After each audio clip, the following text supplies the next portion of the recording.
Hello, this video will introduce you to various music resources on the web.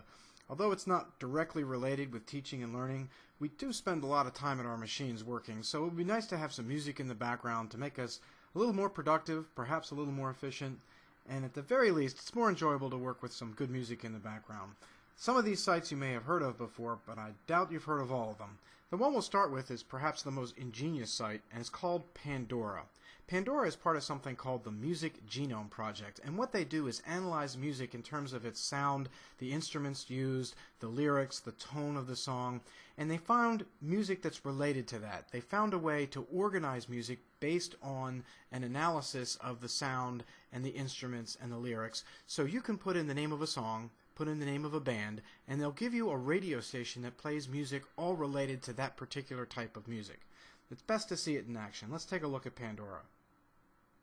Like all the sites in this video, Pandora is free, although it does require you to set up an account so it remembers you when you come back and it can play the radio stations that you've already created.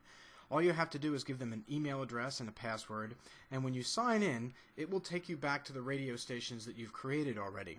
So when I sign into Pandora, it will take me to the radio stations I've already created. And you can see that it starts off with the station I used last, which is Simon and Garfunkel. All I did was put in their names, and it's given me a radio station that will play music that sounds like Simon and Garfunkel, comes from the same time period, and has the same type of atmosphere. So you can see here there's some Jim Croce, James Taylor, Peter, Paul, and Mary. And this music will play right through your browser. If you ever come across a song that you don't like, all you have to do is click Next, and it'll go to the next one on the list. To create a new station, all you have to do is follow the link to create a new station, and then put in the name of an artist or a song. So we'll choose Stairway to Heaven by Led Zeppelin, and what it will do is create a station that plays that song and other songs like it. So you can see that the first song it's going to play is another Led Zeppelin song, but then it will play some Jimi Hendrix, Aerosmith, the Beatles, and so on. So you can create a bunch of radio stations that have different types of moods of music that you like and have that playing while you're working at the computer. Pandora, it's worth a visit. The next site to look at is also one of those music analysis sites. It's called Coveri. Coveri has an interesting interface. It sort of looks like a remote control.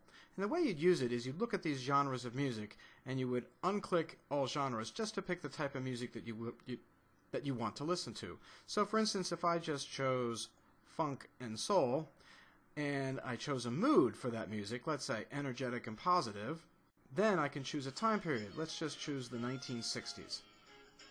What this will do is provide me with soul and funk music from the 1960s that sounds energetic and positive.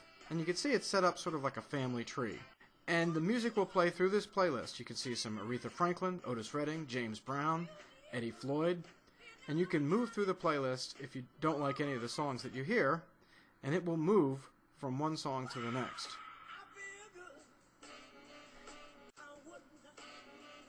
You can pause any of the songs if you need to, and get them playing again. And if you want to buy any of these songs, they have direct links to eBay or Amazon. Now let's say you like that type of music, but you're in a different mood. So you choose dark and calm. It'll change the playlist. It'll be still soul and funk from the 1960s, but it'll have an entirely different mood. And what do you know, we end up with a lot of Otis Redding and some Percy Sledge. Coveri, another site worth a visit. If you want to hear some live music, you really need to visit Wolfgangs Vault. It's a site that has an incredible archive of recorded concerts. Like Pandora, you have to create an account here, but it's free. You only need to give them an email address and a password. And then you can see that they have a number of performers here on the side. Let's just, for example, take a look at the Allman Brothers Band. If I wanted to hear an Allman Brothers concert from the early 70s, all I have to do is look at this list and see that they have a concert from 1971 at the Fillmore West. When I follow that link, it will get me to that concert and allow me to open up a player that will play this directly in my browser. Not only that, they give me a playlist so I can find the song that I want to hear. Now, of course, the Allman Brothers aren't everybody's cup of tea, but if you go to their list of performers, you can see that they have an extensive playlist of bands. If you like live music, you should take a look at Wolfgangs Vault. Next on our list is the Internet Archive, which is an interesting site for live music. It's also an interesting site for their attempts to archived a tremendous amount of information. But what we're talking about now is the Live Music Archive. You can see that they've got over 60,000 concerts archived here.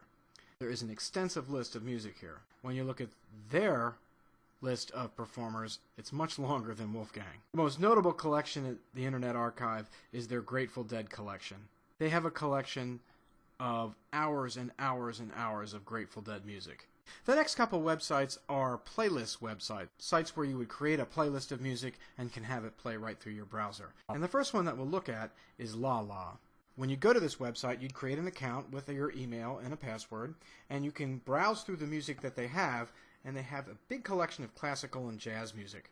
As you look at their playlists, which are organized both by performer and by artists, you can play that music right in that playlist, and it will play in this little player at the top of the screen. If you like that music, you can add it to a playlist by clicking Add.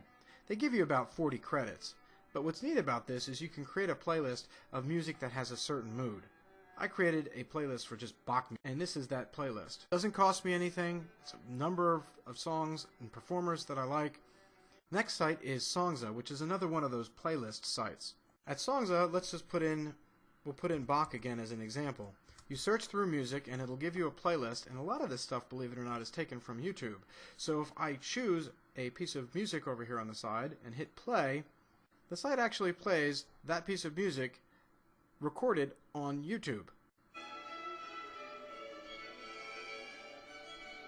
Now I can click on that song and add it to a playlist and choose any of the number of the songs here by left clicking and adding it to the playlist. And Songza will play through that list of music and save it to my account.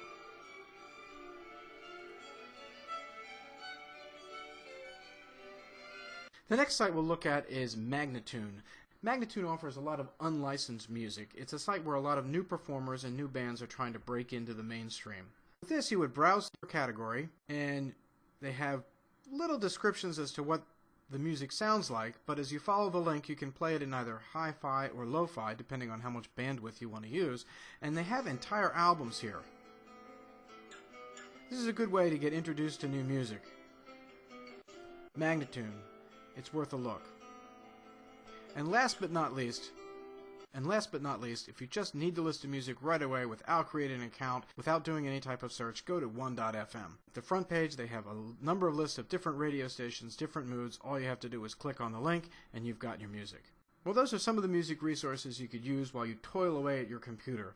If there's others that I haven't mentioned, please add them to the comments in this blog, and we can get introduced to even more music. Thanks.